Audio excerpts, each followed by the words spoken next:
بسم ربی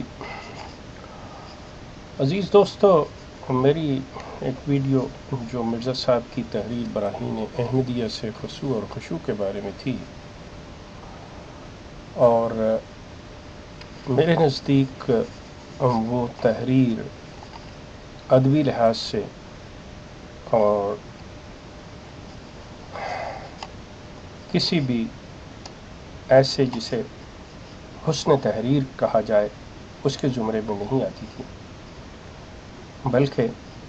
اس سے ایک لکھنے والے رائٹر کی پست ذہنیت کی عکاسی ہوتی تھی اور اسے فحش قرار دیا جا سکتا ہے۔ اس پر تبصرہ کرتے ہوئے جماعت کے ایک باپردہ مرد نے اس کا جواب اپنی بہت سی ویڈیوز میں کہا دیا۔ وہ قرآن کی سورہ مومنون کی آیت کو بیس بناتے ہوئے اور بعض احادیث اور تفسیر کثیر ساتھ اس کے بہشتی زیور کا حوالہ دیتے ہوئے انہوں نے بہت سی ایسی تحریریں جو ان کے مطابق فحش کے زمرے میں آتی تھیں، وہ یہ تقاضا کر رہے تھے کہ کیا میں ان کو اپنے خاندان، اپنے گھر میں یہ پڑھ سکتا ہوں۔ مجھے ان حضرت کی عقل پہ جہاں پہ افسوس ہے، وہاں پہ ان پہ رحم بھی آتا ہے کہ جب تک آپ کو علم نہ ہو کہ کسی شخص کے لیے کوئی چیز حجت کیا ہے، اس وقت تک اس کو وہ چیز پیش کرنی سوائے حماقت کے اور کوئی چیز نہیں۔ نہ جانے ان کو کس نے کہہ دیا کہ بہشتی زیور یا وہ احادیث جو رسول اللہ کی طرف منسوب روایات ہیں میرے لیے حجت ہوں گی، لیکن میں نے جو چیز پیش کی تھی اگر وہ یہ سمجھتے ہیں کہ ان کے لیے حجت نہیں ہے تو یقین کیجئے اگر مرزا صاحب کی تحریر جماعت احمدیہ کے لیے حجت نہیں ہے، ان کے ماننے والوں کے، مرزا صاحب کے ماننے والوں کے لیے، تو میں اپنے الفاظ واپس لیتا ہوں۔ یقیناً میں پھر مرزا صاحب کی روح سے یہ سوال کر لیتا ہوں، آپ کم از کم پہلے یہ پوچھ لیجئے کہ میرے لیے حجت کیا ہے۔ آپ نے جو صرف ایک بات کی قرآن کے حوالے سے، وہ میرے لیے حجت ہے، اس کے علاوہ آپ جو بھی بات کرتے ہیں میرے لیے حجت نہیں ہے، چاہے وہ رسول اللہ کی طرف منسوب کردہ وہ روایات ہوں جن کے اندر کوئی ایسی بات پائی جاتی ہو جسے آپ جو بھی فحش کہتے ہیں،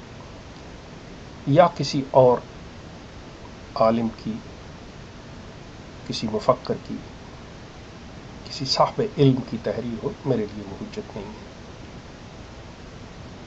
لیکن آپ انکار کیجئے کہ آپ کے لیے مرزا صاحب کی تحریر قابل حجت ہے یا نہیں۔ تو میرے عزیز، سب سے پہلی بات یہ ہے کہ آپ جھوٹ کا سہارا جو ہے وہ چھوڑ دیجئے، اس سچائی کو اپنائیے، اور حق اور سچ کے لیے انسان چھپا نہیں کرتا، پردوں میں نہیں رہا کرتا۔ آپ صرف یہ ثابت کرنا چاہ رہے ہیں کہ دیکھیے یہ جماعت کا نہیں میرا ہے، جبکہ حقیقتاً آپ، یہ میرا مکمل پکا اندازہ، یہ صحیح گیس ہے کہ آپ جماعت کے بہاف پہ بول رہے ہیں، ورنہ آپ کو پردے میں رہنے کی کوئی ضرورت نہیں۔ لیکن چونکہ آپ پردے میں رہیں گے، جماعت ایکسپوز نہیں ہوگی، اور آپ اپنی اس جھوٹ کو برقرار رکھیں گے، نہیں جی یہ تو میرے ذاتی ہیں۔ آپ کے پاس سب کچھ ہے، لیکن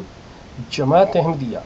جھوٹ کی اتنی عادی ہو چکی ہے کہ اگر میں آپ کو وہ مثال آپ کے سامنے آپ کی اصل حقیقت رکھوں کہ جس طرح مرزا طاہر احمد صاحب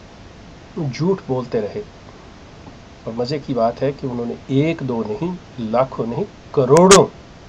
کی تعداد کے اندر جھوٹ بولے، آج اتنے ہو گئے، کل اتنے ہو گئے، پچھلے سال اتنے تھے، اس سال اتنے احمدی ہو گئے، اور وہ اس جھوٹ کی وجہ سے جس طرح وہ ان کی جو حالت ہوئی وہ یقیناً عبرت ناک ہے۔ آپ نے جو کچھ کہا کہ احادیث میں یہ لکھا ہے وہ لکھا ہے، بالکل ٹھیک ہے، اگر وہ فحش ہیں تو فحش ہیں، میرے لیے وہ قابل حجت نہیں ہے،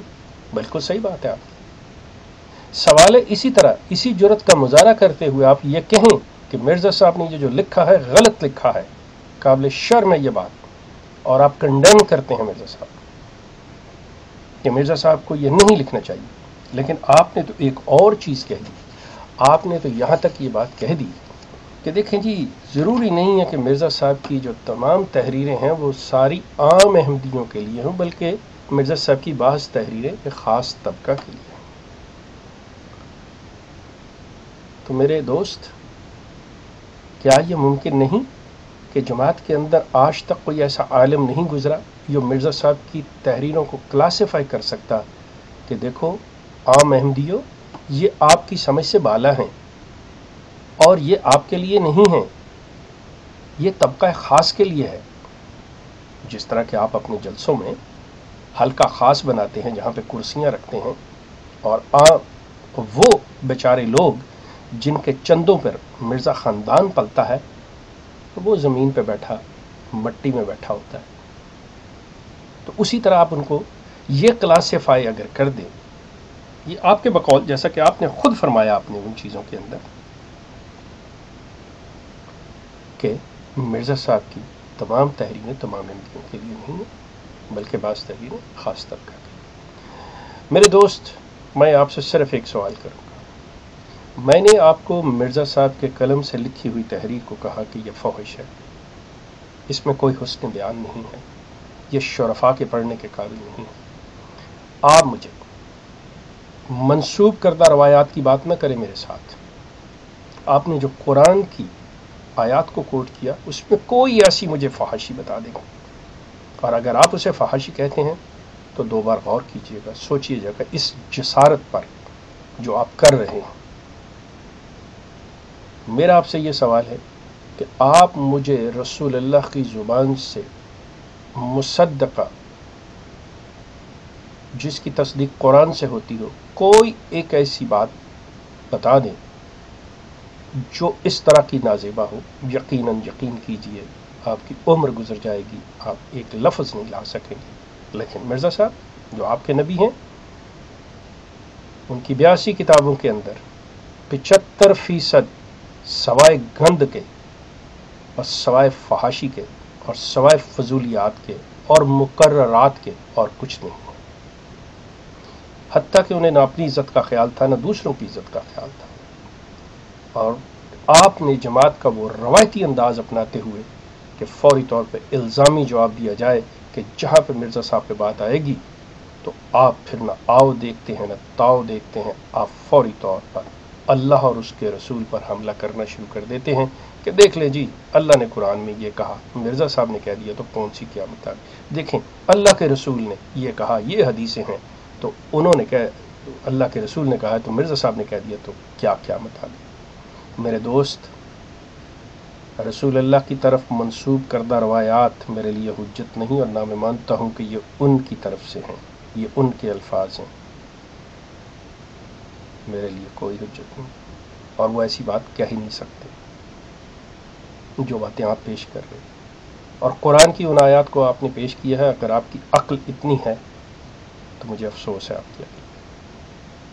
کہ اس میں کوئی بھی ایسی بات آپ پیش نہیں کر سکتے جسے آپ مرزا صاحب کی تحریر کے برابر رکھتے ہیں۔ آپ مرزا صاحب کی تحریر کو دوبارہ پڑھیے گا، غور سے پڑھیے گا، مرزا صاحب کی کتب کا مطالعہ کیجیے گا، اور دیکھیے گا کہ انہوں نے مخاطب کس کو کیا ہوا، عام انسانوں کو، عام مسلمانوں کو، انہیں کتیوں اور کنجریوں تک کی اولاد کہا ہوا ہے۔ مرزا صاحب کی زبان پہ ہی ہمیشہ گند ہوا کرتا تھا، ان کی خوابوں میں بھی گند تھا، وہ خوابیں بھی دیکھتے تھے تو ننگی اور گندی خوابیں دیکھا کرتے تھے۔ یہ خشوع اور خضوع کی بات نہیں، عورت ان کے دماغ پہ اور سیکس جو تھی ان کے دماغ پہ ہمیشہ سوار رہی ہے۔ آپ ان کا تذکرہ ملاحظہ کر لیجئے، ان کے الہام کے اندر سیکس ہے، ان کی خواب کے اندر سیکس ہے، ان کی زندگی کے اندر سیکس ہے، حتیٰ کہ وہ سیکس کے نسخے جو ہیں اپنی خوابوں میں دیکھا کرتے تھے۔ زد جام عشق کا نسخہ بھی انہوں نے اسی بنا پہ تیار کروایا تھا۔ سیکس ان کے دماغ پہ اتنی سوار تھی، فحش جو تھا ان کے دماغ پہ اس طرح چھایا ہوا تھا کہ وہ کبھی صحیح سوچ نہیں سکتے تھے۔ غور کیجیے گا، اگر ہو تو اس کا جواب دے دیجیے گا۔ آپ کا بہت شکریہ، ہمارا سلسلہ جاری رہے گا۔